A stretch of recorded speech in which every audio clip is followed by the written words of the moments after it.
Hello and welcome to this episode of Success Synergy Show. I have a very special guest with me today. He is Mr. Brad Powell. Brad is a video marketing coach, and he was earlier an outward bound program director and National Geographic contractor. So that's a very amazing portfolio, Brad. Tell us a little bit about that, first of all, before we jump into the topic of discussion today, and that is how to create engaging video content. And generally, on this Success Synergy show, we have lots of learning while having lots of fun. So that's the generic motto that we have kept alive for past so many episodes that we have done. Welcome to the show, Brad. Yeah, thank so you. much for accepting my invitation to be here. Great to be here. So, so this, like the thing that I do now, the video coaching and consulting that I do is really the third business that I've started. And I've really been a serial entrepreneur. So way back in the last century, we're talking the 1990s. But that's fantastic. Even I can say that. I also started working in 1993. So last century. There you go. So anyway, back in those years, while the dinosaurs were still roaming and the internet was not even here yet, yes, I started my own outdoor school. And this was being done in the Pacific Northwest in Washington State. And the idea was to take young people out on the water and teach them something about the environment and get them to care about the place where they lived. And while I was doing that work, after about 5 or 6 years, the big organization that was doing outdoor education is called, in the United States, in fact, in many countries, is this institution called Outward Bound. And there are actually 5 schools in the United States, but one was in the area where I lived, in the West Coast. There was a school called the Pacific Crest Outward Bound School. And they were only a mountaineering program. And they found out that I was doing this sailing program, and they had never done anything on the water. And they decided, well, maybe we should do something, that's not just mountaineering.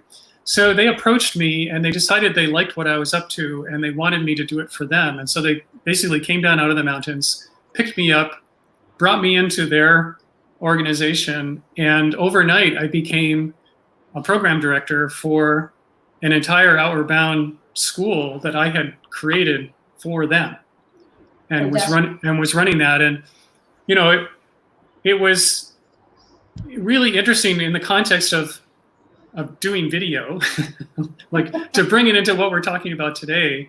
Yes. All that work was about helping people overcome things that were very challenging, and how to go from that place of, oh no, I don't like this is way outside my comfort zone, to I can totally do this. I'm the kind of person who does these challenging things.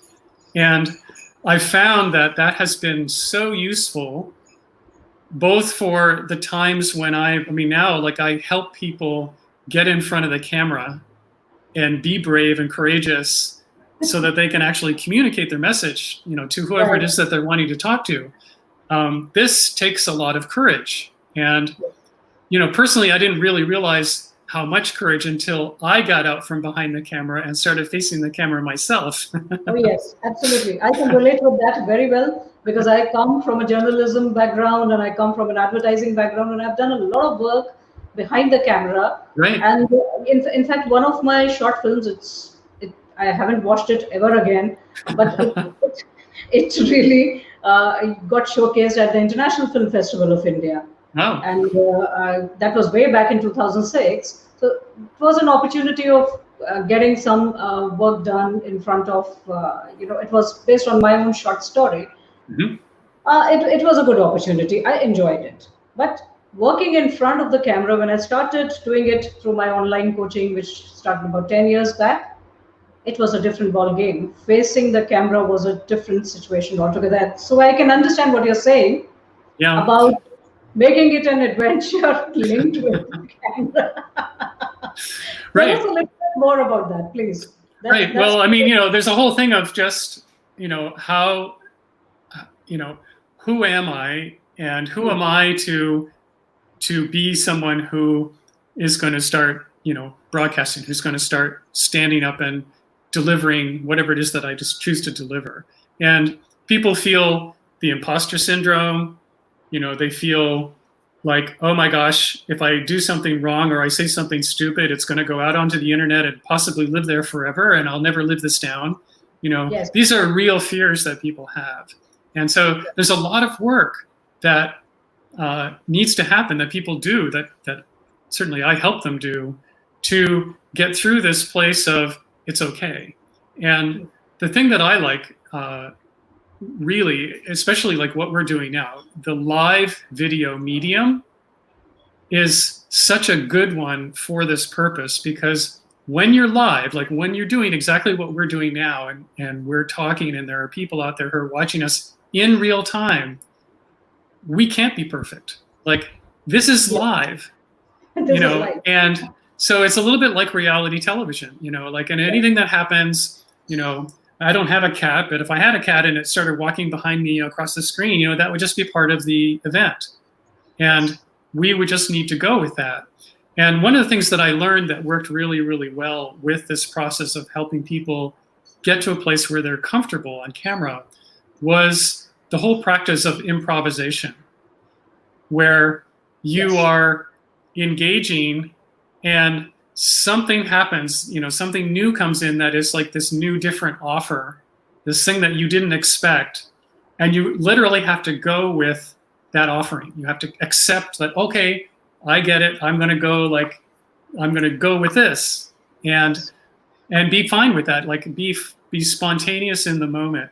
And in the medium of doing live video, this is what's happening. So you can be live and people can be commenting and chatting with you, and you can have this really nice interactive conversation with people that feels very genuine. And once you sort of settle into that feeling that, like, okay, I'm just being myself, and the people who are watching me are obviously being themselves, and we can have this interaction, and it's fine, and I don't need to be anything more than that. And this is, from the audience perspective, this is super refreshing, because we've all been, you with your journalistic background, we've all been sort of taught in terms of television and movies and, the standard traditional way of using this medium is that it's actually very artificial in most cases. Like, it's completely not genuine. And I feel it is all artificial, or it feels artificial, because it is all very rigidly constructed. Yeah. Over here, what we are doing is a free-flowing conversation. We haven't had any kind of background conversation to support this. Right. It's not that I've sent you a list of questions or anything in advance, which happens. Right. I've seen journalism days, even top celebrities, I've interviewed them, and they demand a written list of questions beforehand. Right. So that's the reason why it appears more artificial, and this is like natural, free-flowing conversation as two professionals can sit and have. Mm-hmm. So this is always much better, definitely. And yeah. Brad, I would want you to just say hi to a friend of mine. Okay. She's saying hi, Neena. So just say hi to her, and that's Hello. it. So anyway, coming back to this. Now this is again something extempore. We've done it just now. So see, I think engagement comes from being just yourself, and it's not an easy thing to be yourself in front of the webcam. Mm-hmm. Specifically in front of the webcam, and also while you're making your videos using your handy cam or whichever camera equipment or mobile phone or whatever. So what you say on your profile regarding facing your fears in the outward bound National Geographic construct, mm-hmm. and facing the camera, please elaborate a little bit more on that. I Sure. feel that's really important for many people. I didn't Surely even. important for me. Okay, I haven't even talked about National Geographic and how that happened. So I was doing the Outward Bound program for a long time, and then I got to a place where I decided that I needed to do something new and different, like completely different. And so I left the school and actually at that point moved from the West Coast to here in Boston, where I live now. And I started a whole new business, which was a music business. And what I was doing was I was following artists who were from around the world. And I would literally go to a music showcase that would happen, say, in Europe or maybe in Brazil. And I would attend this event, which might be like a 5-day long set of evening showcase concerts on multiple stages where all these artists would come from all over the place and they would perform and show the music that they could do. And the audience was made up of music industry people who were label owners and managers and tour managers and all those kinds of people who might hire these artists and put them on tour, or hire these artists and put them in the recording studio and make a recording with them. And what I learned really quickly was that none of these artists who might be super famous from where they were from, but not heard of at all here in the United States. First thing was that there were almost no other Americans showing up at these events. Like I go to Brazil and I would be the only one from North America there at a conference like this. And then secondly, none of them had any video. Oh. Like they just had never made a music video of their stuff. So I literally, bought a camera and started showing up with, my camera on my shoulder and saying, hello, how would you like me to make you a video? And usually they'd say, sure, that sounds fine. And so I would get a backstage pass. And what I was doing was I was partnering with media companies in North America. So I partnered with radio and television, and I would license the music from the artists and then relicense it to the media companies who wanted to use it in their programming. Right. That was what I was up to. And so I would just sort of introduce myself, say, here, I'm doing this thing. Would you like to have your music be seen and heard, in these venues, on these channels? And people would nod their heads and say, sure. So I was doing all of that. And it was sort of similar to the Outward Bound thing. After about 5 or 6 years, the big, huge, player in sort of global interest was National Geographic. And they had never done anything with music.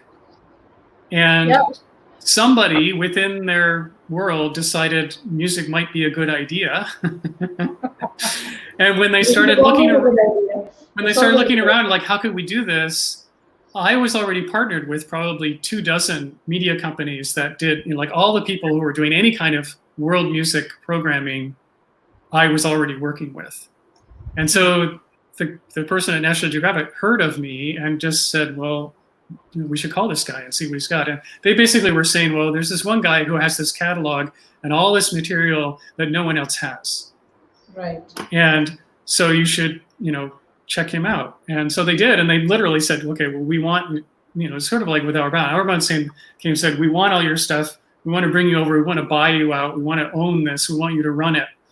National Geographic said the same thing. And so all of a sudden, overnight, I was now traveling around and I could, go up to someone and say, well, how would you like to be on National Geographic? That's like a brand name attached with your name. That's fantastic. That was just a universal yes. So then it was cool. Like it was a really big adventure, speaking of adventure. And what I learned doing all of this was the way of connecting the dots between an entrepreneur, who in this case happened to be a musician, and their audience. And how do you create something engaging? And not just like the music performance, but the interview afterwards and the other kinds of behind the scenes content that the people who wanted to know more about this particular person would, be really interested in.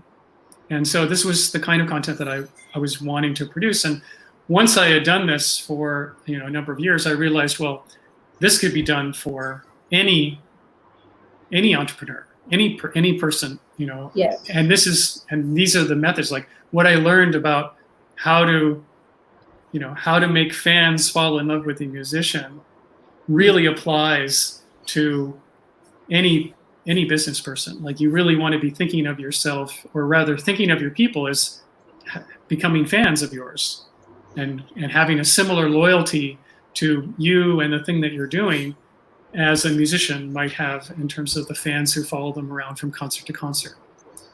And this was the, sort of light bulb went off in my head. And of course, the music industry changed completely right around that period between 2008 and 2010.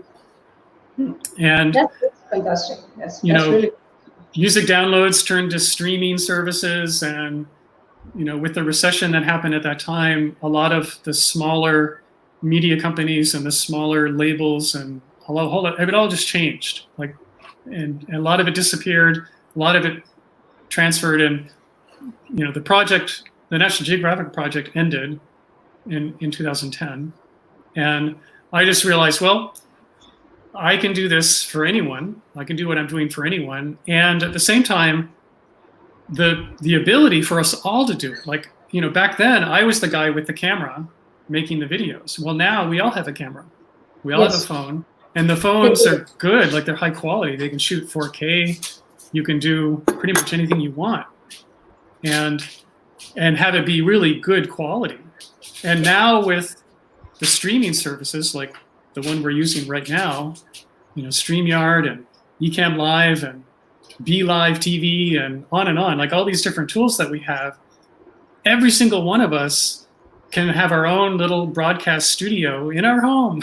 Absolutely. Yeah. That's really and even during this time, or maybe even especially during this time, this last couple of months where everyone has been social distancing, everyone has been in some form of at-home quarantine, distance away from everybody else.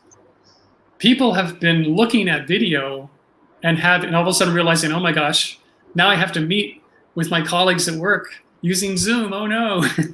Yes.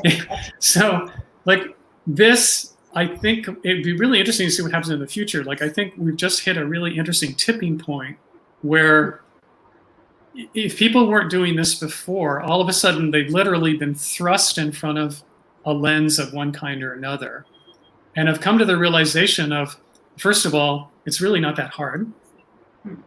And second of all, look what I can do.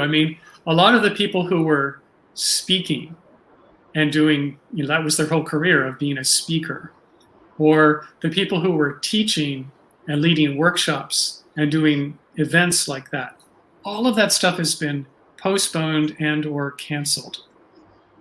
However, many of those people have been pivoting, and several of my clients are in this position where they're pivoting, and all the things that they were doing in the real world they're now doing virtually, and it's working really, really well. I have a client who is a yoga teacher, and he hired me just at the time that this was beginning, and so we put together this thing where he started teaching, first of all, just weekly classes, but then in addition to that, running special workshops. And the very first workshop that he ran, he made $1,600 in one 1.5 hour long workshop, and he, we got on in our next session, and he was just laughing, and he said, when I teach in an actual studio, I can only fit so many people in. I might get 20 people in the room, and then it's full.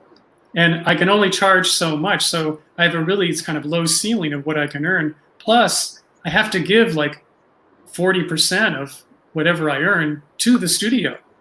Yes. They take a big share. But now I can go virtually and I can teach the same material. I can have 100 people come in the room. I can teach a much bigger group. And what I can earn in the same amount of time is 10 times the amount. Absolutely. That's phenomenal. Brad, I have one participant questioning here. Sure. Would you like to take a question? I think that will be interesting. This is from Bhuvan Bhagwe. This is, I have got my tech blog wherein I soon want to interact with audience in first person. What should be my approach to practice? Well, I would suggest, I mean, the easiest thing to do is to start doing recordings just with your phone. You know, everybody has a phone. Like, if you want to approach, I mean, two things. One is, just to begin, use whatever it is that you already have. Don't go out and buy any fancy equipment. Everybody has a phone or everybody has a laptop. And so either you can pick one. You're using your laptop camera or your phone camera. And the second thing is to do what we're doing, just go live and pick the platform where you think your audience is. So if it's Facebook, go live there. If it's Instagram, go live on Instagram. You know, whatever platform you're using to interact with people on social media, choose that platform, the place where you've already been, you know, having social media posts, and go live on that platform. And the thing that I like about doing it on a place like Facebook is that on Facebook you can schedule your live stream in advance, and when you do that, there's an announcement that shows up as a Facebook post that you can put up to 7 days ahead of the time that you're going live. And when you go live, you will go live right into that same post. Like, that post will change and turn it into a live video. And so in the minutes before your live stream, well, you can actually send people the link to go to that individual post on Facebook. You know, so I could send out to my email list and say, hey, I'm going live, and it'll be, you know, 3 o'clock tomorrow afternoon, and here's the link to join me. Yes. And so at 3 o'clock, people click on that link, and if it's a little bit before 3, Facebook actually puts a little countdown timer on the post and says, going live soon, and the countdown timer is going, you know, 10, 8, 7, 6, you know, it goes like that. So it's a really cool feature, very sophisticated. All of this is free. Like, this is at no cost to you. And then all of a sudden you're on and you can be talking to people. And of course, when you do the kinds of things that I'm suggesting, where you tell, like, if you're writing a blog, you obviously have an audience there. And so when you tell the people who have been reading your blog that you're going live, and they can join you, even if you only have, you know, 6 or 8 people on the stream with you, you can start asking them questions and they'll answer, you know, or you can tell them to ask you questions and then you can answer, or you can get them to comment on one thing or another. You know, you can do a poll and say, you know, hey, I'm a tea drinker, but I know a lot of you like coffee, you know, so tell me which you prefer, coffee or tea. And they'll tell you, you know, any little thing like that is really good for conversation and engagement. It will make people feel like there's somewhere that they belong, and that there's somewhere where there are people like them also attending. And this is the thing that actually people are looking for the most. And this goes beyond whatever topic that you're talking about or whatever information that you want to share. You really want to create this atmosphere. And this goes back to, like, how do you create engaging video? Well, yes, if you can create an environment where people feel like, oh, I'm somewhere where I belong, like, this is my place, and look, there are other people here and they're sort of like me and I am like them. If you are doing anything like that, you're winning the game. Like, this is what just generally all of us humans are looking for. And this is where people will start, you know, saying, okay, well, I want to follow this person and I want to come back to their next live stream, because obviously this is where the people who I'm interested in engaging with are hanging out. And I want to be part of that. I think that's the key to engagement, that you have to be conversational styled and you have to engage with the audience. Mm-hmm. I think if you're fulfilling these two needs of really interacting with people, I think you have really nailed it. And I have to say one thing, I'm trying to develop my YouTube channel. So all of you who are joining us from Facebook, it's if you like this content, please subscribe to the channel, and you can find me by the name Neena Dayal, and it'll be a great encouragement for us to keep creating more interesting content like this. Brad, one question that I have is regarding the technology. A lot of people are using videos, they are creating videos, but what is the best kind of technology which fits into the bucket? I know you keep testing a lot of equipment, so can you just give us some idea about if someone is really interested in setting up a small video studio at home? So what should they go about doing? Yeah, well, I actually, I have this thing that I call the Awesome Video Toolkit. And all it involves is a smartphone and a very simple mount that holds the phone, and then a very small tripod that so you can stand the phone on a table or some other stable platform. So to go beyond just the tool part, what you're looking for is, first of all, just use your phone. You already have one, so take advantage of the phone you already have. And you need to put it in a place where it will be stable so that you're not, holding it in your hand, which means that it'll shake around and move. You could hold it in your hand, but basically what you'll end up with is some shaky footage. So you need to stabilize that phone by standing it up somewhere. And so you need a phone mount, something to clip onto the phone that will screw into a tripod. And you only need a little tripod because usually you can mount it on a table or sit it on something that is, stable. So those two things. The other thing that you want is a remote microphone. And I use a little product by Rode called the Video Micro. And that, in the mount that I use, has a slot where the microphone can just plug right into that and sit on top of the camera. So you have a little tripod, you have a phone mount, you have your phone, and a little tiny microphone sitting on top of it. And this microphone comes with a very furry windscreen. So if you happen to be outside and there's wind blowing, you can't hear the wind noise. If you go outside with just your phone and you speak into the microphone on the phone, that can work okay. But if there's any wind at all, it will really interfere with your audio, and that will ruin your video. Audio is at least as important as video. Oh yes, it's more actually. So you want to pay attention to that, and having a second remote microphone is a really good idea. Now, I actually have this toolkit on my website. So if you went to my website at awesomevideomakers.com, you'll find, like right on the homepage, and this is free, you can just click on this thing and it'll take you to a list. I actually have a video training showing you these tools, and then links to where you can actually go and get them using Amazon.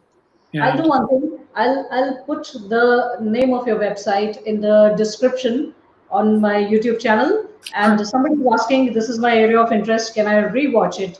Yes, Dr. Sanchita, you can definitely rewatch it. You just subscribe to the channel. If you like the content, of course, not if you don't like the content. We're not asking for subscriptions otherwise. If you really like the content, you can go to the YouTube channel, subscribe it, and thereafter, if you hit the bell notification and set it at all, thereafter, all the notifications will come to you. And after this live stream ends, the video gets uploaded. It takes a little while, about 12 hours it takes for YouTube to process the video, and then it will remain there forever. Forever is a word which I'm a little scared of using these days, but then whatever time we live, it's going to be there, So I'm just kidding. Anyway, so Brad, a lot of people don't pay attention to the audio, and I'm very happy you covered that, because even if the video is not that engaging, and I've seen your posts talking about this, that's really important, that if the audio is good, people are going to watch the video also. That's really important, and that needs to be taken care of. With very simple equipment, we can go live, we can go with so many technological tools that are available. Now comes this little word called engaging. Again, with tools are available to everyone, technology is available to everyone, everybody can go and purchase, but engaging content is something which is still hard to find. Yep. What is your take on only this word engaging? One, we have already covered, be yourself in front of the camera. Sure. Don't try to be somebody else. Yeah, well, what are the other factors? I'll talk about two things. One is that you want to, and this is probably the biggest mistake that I see most people make when they make a video. They see video as a broadcast, which is basically a one-way kind of thing. That I'm broadcasting, I'm talking to you, sometimes I might be talking at you, and you're just a passive listener, you know. And I mean like passive. You don't do anything, you just watch. So, and this is the old television model of doing any kind of broadcast. Well, video wants to be a two-way conversation, especially live video. And so when you're talking, you want to be talking to real people, and you want to be prompting commentary. You want to be prompting a reaction from the people who are there, you know, paying attention to you. And even though most of the people who watch your video, if this is a live video, most of the people who watch it will be watching it as a replay. You know, the lion's share of the views that the video will get will happen after the video is no longer live. You still want to engage with them in this way. You still want to ask questions. You still want to ask people to leave a comment of one kind or another. You still want to hear from them, because when the video is over, they will do that. They'll leave a comment, and then the conversation can continue in the comments and the replies and all that conversation that's going on. Just in the way that if you were a blog writer, you can post a blog, and then people will leave comments beneath the blog post, and there's this ongoing conversation that happens in the blog world that is engaging. And people want to engage with your content. And so you just want to look for every opportunity that you can to allow them to do so. And so, you know, all the way through, you want to be stopping and saying, hey, you know, if you think this or that, you know, say so in the comments. Or, you know, if you like the color of my shirt, say I love blue.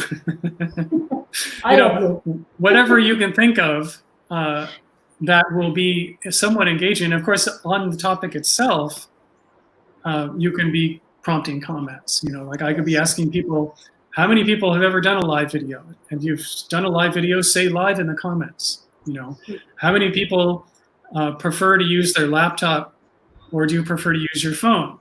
And if you like your laptop, say laptop. If you like your phone, say phone, and so on.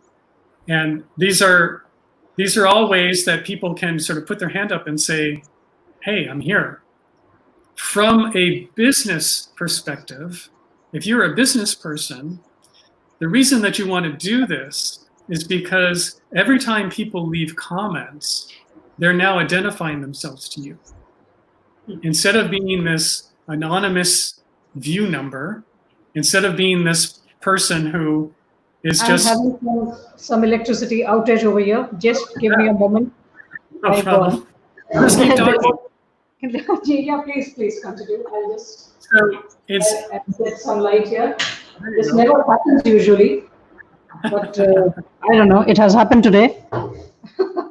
There you go. Yeah. Okay. So, as I was saying, when you're, you know, as a business person, when somebody puts up their hand and leaves a comment, you can now identify them, and they are now actually a lead for you. So this is really lead generation, and you can follow up with them with a reply and continue that conversation and find out more about them. Find out, you know, what things that they do want to talk about. What is their interest?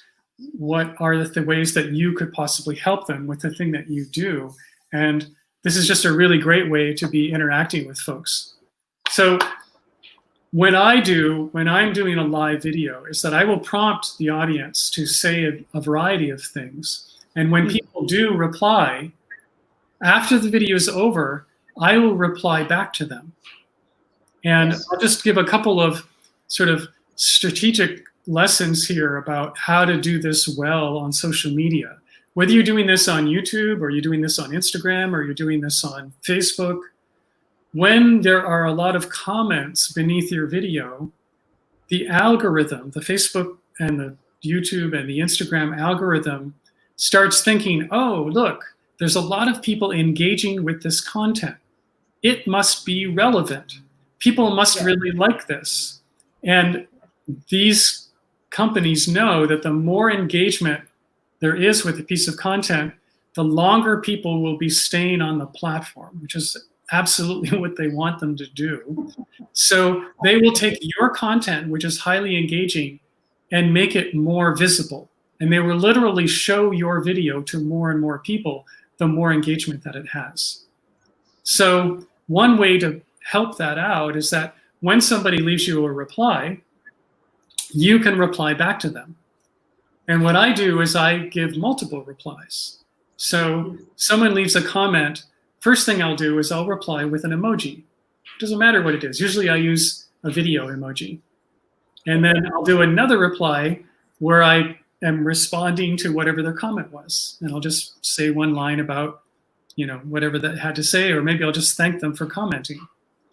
Then I will leave a third reply where I ask them a simple question in the hope that they'll see that and they'll answer me again, and it'll keep going. We'll have longer comments. Conversation goes on and on. Exactly. So with every single reply that I get from somebody watching one of my videos, I will leave 3 responses. So I'm turning 1 comment into 4. And so if I have 10 comments, that's going to be 40. If I have 50 comments, that's going to be 200, Yes. And so you can see how this grows exponentially, and it makes a huge difference. Like if I have a live video and I end up gathering a crowd of 30 to 40 people, which is very possible to do, and I get those 30 to 40 people leaving lots of comments, I'm literally getting hundreds of comments on one video, which means that the algorithm is going to make that video be seen to thousands of people. And that's a great tip you've shared. That's a fantastic trick. This is a completely free way and a very simple way that you can create engagement with your video. To get back to like, how do you create engaging video? Well, this is one of the strategies of how to do this really well. That's great. Brad, tell me a little bit about writing scripts. Is it necessary to write a script beforehand? A lot of people ask me this question, and I have my own answers, but it will be wonderful to know from you. Well, I'll tell you what I do, and this is what I recommend highly, and that is, first of all, I will not allow anyone who works with me to use a script where they got all the words and they're trying to literally read that script, or almost as bad, use a teleprompter where the words are going by and they're reading that. That almost always will come across as stiff, and you'll literally look like you're reading. Like you will not appear natural, and you'll stumble over the words. It's a very piercing, tricky instrument. It can see it right through you. That's a very important tip again. Yeah. So anyway, in front of the camera, no reading. Right. So, however, it is a good idea to plan what it is that you want to say. And so, in my way of doing things is that, first of all, I'll have a topic that the video is going to be about, and then I'll have sort of the main points. Like maybe there are 3. The typical thing is to do something like, let's talk about the 3 ways to create an engaging video. Yes. And so great. And then it becomes really simple. I go, okay, well, today I'm talking about how to create engaging video, because most people that I see are making videos that are totally boring, and you don't want to be boring, because people will watch your video and they go, wow, man, this person is super boring. It's easy to be super boring. That's not what you want. It's very easy to be super boring. It's really difficult to be super engaging. Right. So, and then I go, okay, well, here's thing number one. And I'll say the first part. And I say, well, the first way to be really engaging on your video is to stand on your head in front of the video camera. And that's like, when people see that, they'll wonder what the heck is going on here, and they'll want to engage. And then when you're upside down, ask them a question. Say, why do you think I'm standing on my head? You know, the first person to write, I'm going to give you a prize. And, you know, whatever. Like, I'm just making this up as I'm typing here, but that's thing number one. And then I go to thing number two and thing number three. And in addition to that content delivery, I will have other notes, which will be engagement notes. So if I want to ask the audience a particular question, I might actually write, okay, this is the question you want to ask. And it doesn't have to be the whole question. It'll just be like the idea of the question. And with just this little bit of information, and what I use, I have an iPad with me a lot of the time. And so I'll have a very brief outline on my iPad, and I'll literally from time to time hold my iPad up in front of the camera so that people can see that I'm doing this. And I'm saying, hey, look, I'm just going to read my next note here so I know what I'm doing. And I'm being very transparent in all of this. Like, it's not like you have to memorize all this or you have to hide the fact that you're reading from your notes. You can be very, genuine and just very natural. Like, okay, I'm a normal person just like you, and I can't remember, 10 things, a list of 10 things in my head. So I have a list of things over here that I'm now going to refer to, and so on.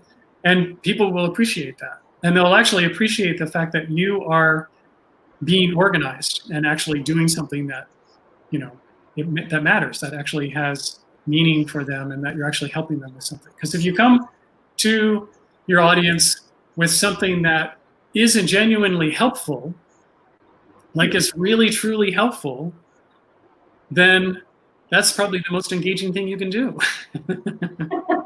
I know. Somebody is asking, can you please tell some general questions which can be asked to audience, or some general tips to get in more comments and engagement? Now, I think you have already answered that, but would you like to add something more to help the person? Sure. I teach a whole, when you're doing live, a whole formula for going live of how do you do this and where do you do it? And, the basic ones are, you want people to do things around the video. So the kind of engagement that you're looking for, the basic one is people like the video. These are the tools that are available to us, so they can like the video. And so when you're talking, you can say, hey, I'm eating fruit this morning, and the fruit that I'm choosing is mango. And tell me if you're a mango fan. If you're a really big mango fan, give me a heart on the video. Just punch that little heart emoji. And so what'll happen on the live video is you'll get all this stream of hearts floating by on the screen, and that's good. I mean, it's visually sort of fun, but it's also really good for the algorithm. If the algorithm is seeing that, oh, look, people are, hitting all these like buttons, that's another sign that the video is engaging, that people are interacting with it, and you will start getting more visibility. So just getting people to hit, the like button or the heart button, or those choices that you have, is one really simple thing. Secondly, you get people to comment, which we've talked about that quite a bit already. So there's anything that you can think of saying, hey, here's a question that I have for you today, and I really want to hear your answer. And you just give them 2 or 3 choices, saying, we're talking about video, so can you imagine going live on your video, or you're always going to be doing pre-recorded video? And if you're going live, say live. If you say pre-recorded, say recorded. And that's just those 2 choices. They're just having to write one word. And the other thing that you can do is that if you have a giveaway, like I was saying, I have the awesome video toolkit. So if you want my toolkit, just write the word toolkit in the comments down below, and I will reply, and I will send you the link with where the toolkit is, and it's free and you can get it. So just say, and this is for real. Anybody watching, you want my toolkit, say toolkit in the comments, and I will come back to the video after we're done, and I will put the link there so that you can click on it and go get that toolkit. And that's an easy thing to do. And again, from a business perspective, this is lead generation, because the people who are saying, yes, I want the toolkit, or whatever it is that you're offering them, they're the ones who are clearly interested in what you're doing. Yes. And you want to follow up with them in the various ways. And then on YouTube specifically, contests are very popular. Giveaways are very popular. Yeah, so, and this isn't even a contest. This is more in the realm of a lead magnet, where you have something that a value that you're offering for free, and when people go to your website to get it, what they're doing is they're entering their name and their email address into a subscription box, and now you have them on your email list, which gives you the chance to follow up with them away from social media, which is a really good practice. And then the last thing that I'll say about engagement in terms of this kind of prompting is the third tool that you have is to get people to share your video. And this is the most powerful, the most valuable thing that your audience can do for you. So you can use your existing audience to grow your audience. So if you have 10 people watching your video, and if you could get 8 of those people to share the video, all of a sudden, your video is going to be seen by their friends. And so all of a sudden, the reach of your video goes from whatever it was to 8 or 10 times the size of your audience. So, and this works equally well when you're doing something with a live audience. Like I've done many events where I'm speaking to a group in a live event. And whether the audience size is 50 people or it's 100 people, or whatever, like there's a limited amount of people who can fit into an audience, an auditorium. And so let's say you have a group of 50 people who've come to listen to you talk. And you live stream your talk. I mean, you might as well. You're speaking. All you have to do is put your phone on a tripod and hit record, and there you are, like you're going live. And when you do that, you can get the audience in the room to cheer and shout at the moment you go live, and it looks very engaging. And then you just go ahead and give your presentation. Well, when you do that, you can literally get everybody there, all the 50 people who are in the room, to pull out their phone, to go to the place, on Facebook or on YouTube or wherever you're broadcasting to, where the video is, and share it right then in that moment. So right then in that moment, you can take this talk that you're doing to this relatively small group, and people will do this, like they really will. If you get like 30 or 40 people to share your video, all of a sudden, instead of having that video be only in front of a few hundred people, it'll be now in front of several thousand. And it'll happen just like that. Yes. So people who are watching this, it's a very valuable tip that Brad has just given us. If you like the content of this live show, please kindly share it in your networks. It will help us grow more, and it will help us get more engagement, and will help you in enhancing your reputation amongst your friends and family members that you are sharing something valuable. So that's a fantastic tip. Again, Brad, tell us a little bit about content repurposing. I know you, that's something very close to you. And how do you repurpose a video content? Sure. Well, okay. So this, when people think about video, they think a lot of things, like a lot of reasons why they might not want to do video. And one of the biggest ones is that people think that video takes a lot of time, that it's super time consuming. And if you do it the wrong way, it can be super time consuming. You can spend a day writing out a script and then you can try to make a pre-recorded video where you're making that video perfect, which means that you try it and you make a mistake and then you start over, and you try it again and you make a mistake and you start over, and you do it again and it's like 24 takes later, 3 hours have gone by and you still haven't done it right. And you're now like really mad at yourself, and you're feeling like this is no fun at all. And I've spent all this time doing this and I'm still haven't finished. Like I'm still not done yet. So this whole experience is very common to people who make video, and it can be really frustrating, and it can be really, really time consuming. So the way to get around this, and at the same time, you look at people who are online and they seem to be everywhere. Somebody like Gary Vaynerchuk, who's sort of the most famous person doing this kind of thing, he has a team of people who follow him around with video cameras pointed at him. Right. Everything he does, whether he's riding in Uber, whether he's meeting with somebody in some conference room, whether he's speaking on stage to a group, or whether he's just sort of walking down a hall and rambling, all of that is being captured on video. And then his team takes that and they edit it and they put it out all over the place. And, that's cool for Gary Vaynerchuk.